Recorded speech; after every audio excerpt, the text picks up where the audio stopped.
అవధూత చింతన శ్రీ గురుదేవ దత్త. ఇప్పుడే అవధూత గారిని దర్శనం చేసుకోవడం జరిగింది.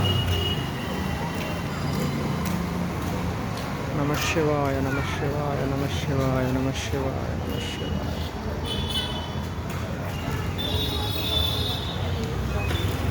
మెటీరియల్ లైఫ్ నుంచి డిటాచ్మెంట్ ఎలా ఉండొచ్చో అవధూత సిద్ధాంతం చెప్తుంది. నమ శివాయ. మనుషులు రెండు రకాలు. ప్రాపంచిక వ్యవహారాల్లో ఆనందాన్ని పొందేవాళ్ళు, డిటాచ్మెంట్లో ఉండేవాళ్ళు. ఈ గురుదత్త సిద్ధాంతం ద్వారా మనం నేర్చుకోవాల్సింది ఏంటి అంటే, భౌతిక ప్రపంచానికి డిటాచ్మెంట్ ద్వారా ముక్తిని పొందడం అనే లక్ష్యంతో భక్తులు తమ తమ కర్మలను కరిగించుకోవడానికి అవధూతలను దర్శించుకోవడం జరుగుతుంది. నమ శివాయ నమ శివాయ నమ శివాయ నమ శివాయ.